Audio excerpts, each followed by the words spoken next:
माझ्या चॅनलवरती आपल्या सगळ्यांचं मनापासून स्वागत आहे।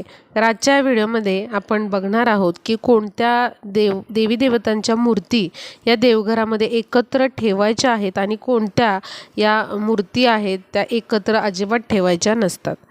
तर आपण देवघरामध्ये आपल्या इष्टदेवतांची पूजा करत असतो, आपल्या कुलदेवतांची पूजा करत असतो आणि अनावधानाने बऱ्याच वेळेला काय होतं की ज्या मूर्ती एकत्र ठेवायला नको आहेत त्या देवी देवतांच्या मूर्ती आपण एकत्र ठेवतो आणि त्याचे परिणाम मग आपल्या घरावरती होत असतात आणि आपण म्हणतो की आम्ही देवपूजा सगळी व्यवस्थित करत आहोत, देवांचं सगळं व्यवस्थित करतोय, पण आमच्या घराला का त्रास होतोय, मुलांना वगैरे कशामध्ये यश मिळत नाही, कोणतंही काम करायला जावं ते पूर्णत्वास जात नाही, असं का होतंय, किंवा घरामध्ये सततचं आजारपण येत आहे, नजरदोष, नजरबाधा, वास्तुदोष यांसारखे काही दोष आपल्या घराला लागतात। तर हे कशामुळे होतं, तर चुकून आपल्या हातून माहिती नसल्यामुळे अशा चुका घडत असतात आणि त्याचे जे परिणाम असतात ते हळूहळू आपल्या सर्वांना भोगायला लागतात। तर या व्हिडिओमध्ये तुम्हाला हे सांगणार आहे की कोणत्या मूर्ती आपल्याला एकत्र ठेवायच्या नाहीत आणि कोणत्या मूर्ती एकत्र ठेवायच्यात। त्याचबरोबर कोणत्या देवी देवतांचे फोटो तुम्ही देवघरामध्ये ठेवू शकता, कोणत्या देवी देवतांचे फोटो आपल्याला ठेवायचे नाही आहेत घरामध्ये ते देखील मी सांगणार आहे। व्हिडिओ खूप युजफुल आहे, तर नक्की सर्वांना हा आवडेल। तर लगेचच आपण व्हिडिओला सुरुवात करूयात। देवघरामध्ये गणपती बाप्पांची मूर्ती किंवा फोटो हा आपण ठेवलाच पाहिजे, कारण गणपती बाप्पाला सर्व देवी देवतांमध्ये प्रथम पूजेचा मान मिळालेला आहे। गणपतीच्या पूजनाशिवाय कोणत्याच पूजेला सुरुवात करता येत नाही, कारण गणपती हे विघ्नहर्ता आहे आणि ते सर्व आपले विघ्न जे असतात ते हरतात आणि आपलं जे कार्य आहेत ते निर्विघ्नपणे पूर्ण होतं। पण गणपतीची मूर्ती पण देवघरामध्ये ठेवत असताना ती शक्यतो एकच असावी। तुम्ही देवघरामध्ये गणपती बाप्पाची एक मूर्ती आणि एक फोटो असं देखील ठेवू शकता। त्याचबरोबर माता लक्ष्मी व गणपती बाप्पा यांची मूर्ती देवघरात एकत्र ठेवणे अतिशय शुभ मानले जाते। घरातील अनेक समस्या, विघ्ने यामुळे दूर होतात। माता लक्ष्मी या सुख समृद्धी प्रदान करणाऱ्या देवी आहेत। गणेश हे रिद्धी सिद्धीचे भांडार असून ते बुद्धीचे देवता आहेत, हे आपल्या सर्वांना माहीत आहे। त्यामुळे माता लक्ष्मी आणि गणपती बाप्पा यांची मूर्ती देवघरामध्ये एकत्र ठेवणे अत्यंत शुभ मानले जाते। जर तुमच्या देवघरामध्ये माता लक्ष्मीची, गणपती बाप्पांची मूर्ती तुम्ही वेगवेगळी ठेवत असाल तर तसं न करता तुम्ही ती एकत्र ठेवू शकता आणि त्यांचं पूजन करू शकता। आता माता लक्ष्मीच्या कोणत्या बाजूला तुम्ही गणपती बाप्पांची मूर्ती ठेवायची आहे, तर डाव्या बाजूला माता लक्ष्मीच्या मूर्तीच्या डाव्या बाजूला तुम्हाला गणपती बाप्पांची मूर्ती ही ठेवायची आहे। त्याचबरोबर माता लक्ष्मी व भगवान विष्णू यांची मूर्ती किंवा फोटो देवघरामध्ये ठेवणं देखील अत्यंत शुभकारक मानलं जातं, कारण भगवान विष्णू हे माता लक्ष्मी यांचे पती आहेत व लक्ष्मी माता ही विष्णूशिवाय कोणत्याच भक्तांच्या घरी जात नाही। म्हणून माता लक्ष्मीला प्रसन्न करून घेण्यासाठी, लक्ष्मी प्राप्तीसाठी आपल्याला नित्य रोज भगवान विष्णूंची पूजा ही केलीच पाहिजे। त्यामुळे माता लक्ष्मी आपल्या घरामध्ये सदैव नांदतात, सदैव वास करतात आणि आपल्या घरामध्ये वैभव, ऐश्वर्य यांची अजिबात कमी राहत नाही। त्यामुळे माता लक्ष्मीला जर तुम्हाला प्रसन्न करून घ्यायचं असेल तर भगवान विष्णूंची पूजा तुम्ही न चुकता केली पाहिजे। भगवान विष्णू, माता लक्ष्मीचा एखादा फोटो किंवा मूर्ती तरी तुम्ही आणून तुमच्या देवाऱ्यामध्ये ठेवा आणि नित्य त्याचे पूजन करत चला। याचे तुम्हाला खूप चांगले परिणाम तुमच्या घरामध्ये झालेले दिसतील। आता भगवान विष्णू आणि माता लक्ष्मीची अशी एकत्र मूर्ती तुमच्याकडे नसेल आणि सेपरेट तुम्ही दोघांच्या मूर्त्या आणलेल्या असतील, तर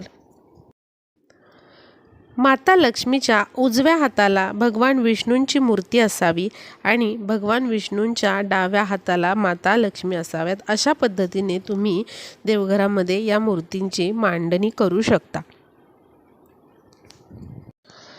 आता आपण सर्वजणच रोज देवांची पूजा करत असतो, पण बऱ्याच माणसांना किंवा बऱ्याच लोकांना अशी सवय असते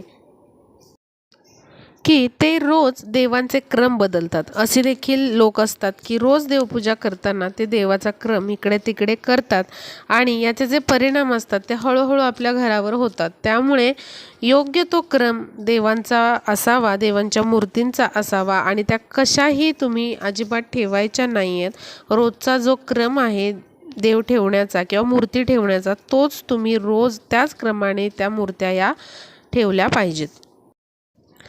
आता पुढची गोष्ट म्हणजे बऱ्याच जणांना असा प्रश्न पडतो की हनुमानजींचा फोटो घरामध्ये असावा की नाही. काही जण सांगतात की हनुमानजींचा फोटो घरामध्ये लावू नका, पण हनुमानजींचा फोटो घरामध्ये ठेवणं खूप शुभ मानलं जातं. कारण घराला कुठल्याच प्रकारचा वास्तुदोष, नजरदोष हनुमानजींचा फोटो जर घरात असेल किंवा देवघरामध्ये तुम्ही पूजत असाल तर तो लागत नाही. पण हा फोटो घेताना तुम्ही कसा घ्याल, तर हनुमानजींचा फोटो जर तुम्हाला घरामध्ये ठेवायचा असेल तर हनुमानजी हातामध्ये पर्वत घेऊन ते आकाशामध्ये उडत आहेत अशी प्रतिमा असेल किंवा मग हनुमान हे प्रसन्न मुद्रा करून शांतपणे बसलेले आहेत, अशा अवस्थेत तुम्ही हनुमानाचा फोटो घरामध्ये लावू शकता. ते अत्यंत शुभकारक मानलं जातं. त्याचबरोबर जर तुमचं प्रवेशद्वार म्हणजे घर तुमचं दक्षिणमुखी असेल, तुमचा जो मुख्य दरवाजा आहे तो दक्षिणेला उघडत असेल, तर तुम्ही दरवाजाच्या बाहेरवर चौकटीवर पंचमुखी हनुमानांचा फोटो लावू शकता. असं केल्याने दक्षिणमुखी जरी तुमच्या घराचं तोंड असेल तरीही त्यातले सर्व वास्तुदोष हे निघून जातात.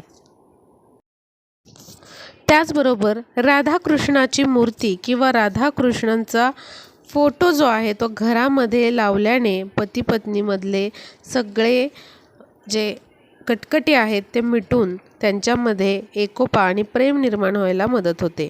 त्याचबरोबर विठ्ठल रखुमाईचा फोटो किंवा मूर्ती देवघरामध्ये पूजणे देखील अत्यंत शुभ मानले जाते. त्यामुळे तुम्ही अवश्य या मूर्ती देवघरामध्ये त्यांचे पूजन करा.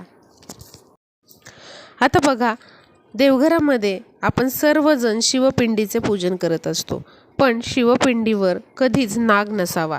अशा पण शिवपिंडी मिळतात की त्यावरती अशी नागाची फणी असते, पण अशा शिवपिंडीचं पूजन करणं टाळावं. जर तुमच्याकडे अशी शिवपिंड असेल तर तुम्ही ती विसर्जन करून तुम्ही दुसरी शिवपिंड आणू शकता. त्याचबरोबर घरच्या मंदिरामध्ये पिंडीसमोर असा नंदी कधीच नसावा. त्यामुळे फक्त आपल्याला शिवपिंडीचंच पूजन करायचं आहे, त्यावरती नागाची फणी किंवा मग नंदी हा नसावा. त्याचबरोबर बरेच जण असा प्रश्न विचारतात की शिवशंभो शंकरांचा फोटो घरामध्ये लावावा की नाही किंवा देवघरामध्ये त्याचं पूजन करावं की नाही. तर फक्त शिवशंभो शंकरांचा फोटो कधीच घरामध्ये लावू नये किंवा शिवशंभो शंकरांची मूर्ती देखील देवघरामध्ये कधीच पूजू नये. कारण असं मानलं जातं की शिवशंभो शंकर हे स्मशानामध्ये पूर्ण त्यांच्या अवतारामध्ये असतात. त्यामुळे घरामध्ये कधीच शिवशंभोंची मूर्ती किंवा फोटो ठेवू नये. आणि जरी तुम्हाला शिवशंभो शंकरांचा फोटो घरामध्ये किंवा देवघरामध्ये ठेवायचा असेल तर त्यांचं पूर्ण जे कुटुंब आहे त्या कुटुंबासमवेत त्यांचा फोटो लावावा. म्हणजे त्यामध्ये शिवशंभो शंकर, पार्वती माता, भगवान कार्तिकेय आणि गणपती बाप्पा हे सर्वजण असावे. म्हणजे पूर्ण त्यांच्या कुटुंबाचा जो आशीर्वाद आहे तो आपल्यावरती राहतो. आणि हा जो कुटुंबाचा त्यांचा फोटो आहे तो अशा ठिकाणी लावा की तुमचे सर्व कुटुंबातले सदस्य जे आहेत ते हा फोटो रोज बघू शकतील. त्याचबरोबर आपल्या घरातील मृत व्यक्तींचे फोटो देवघरामध्ये किंवा देवांच्या फोटोच्या बाजूला कधीच लावू नये. तसं जर केलेलं असेल तर घरामध्ये प्रचंड प्रमाणात निगेटिव्हिटी पसरू शकते. त्यामुळे मृत व्यक्तींचे फोटो हे देवांच्या बाजूला देवघरामध्ये कधीच लावायचे नाहीत. त्याचबरोबर जर काही मूर्ती तुमच्या देवघरामधल्या या जीर्ण झालेल्या असतील किंवा खंडित झालेल्या असतील तर अशा मूर्ती देवघरामध्ये कधीच ठेवायच्या नाहीत. त्या खंडित झालेल्या ज्या मूर्त्या आहेत किंवा ज्या मूर्त्यांचे नाक, डोळे, कान व्यवस्थित स्पष्ट दिसत नाहीत अशा मूर्ती तुम्ही त्वरित विसर्जन करा. पाण्यामध्ये म्हणजेच वाहत्या पाण्यामध्ये मूर्ती विसर्जित करताना दही भाताचा नैवेद्य तुम्ही पाण्यामध्ये सोडा आणि या मूर्त्या ज्या आहेत त्या तुम्ही वेळीच विसर्जन करा. कारण अशा खंडित मूर्ती किंवा तडा गेलेले देवांचे फोटो असे ठेवणं देखील अशुभ मानलं जातं. त्यामुळे अशा मूर्त्या किंवा फोटो जर घरात तुमच्या असतील, देवघरात असतील तर त्या आजच तुम्ही विसर्जित करा. त्याचबरोबर दुर्गा मातेची मूर्ती किंवा फोटो देवघरामध्ये आपल्याला कधीच ठेवायची नाही किंवा कोणतीच क्रोधित मुद्रा केलेली जी मूर्ती आहे किंवा ज्या मूर्तीचा चेहरा हा क्रोधित आहे ती मूर्ती किंवा तसा फोटोही कोणत्या देवांचा आपल्याला देवघरामध्ये किंवा घरामध्ये लावायचा नाही. आता शिवशंभो शंकरांचे देखील क्रोधित फोटो किंवा तांडव करताना फोटो असे आपल्याला घरामध्ये लावायचे नाही आहेत. त्याचबरोबर शनिदेवाचे पण फोटो किंवा मूर्ती आपल्याला घरामध्ये लावायचे नाही आहे किंवा शनिदेवाचे पूजन हे देवाऱ्यामध्ये करायचे नाही.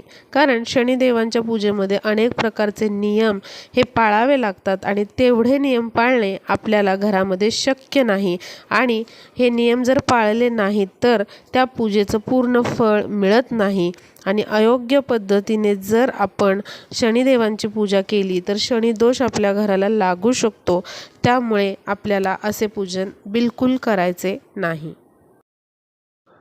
त्याचबरोबर आपल्या देवघरामध्ये शिवपिंडीजवळच माता अन्नपूर्णेची मूर्ती ही ठेवावी. कारण माता अन्नपूर्णा म्हणजे साक्षात पार्वती मातेचं रूप आहे.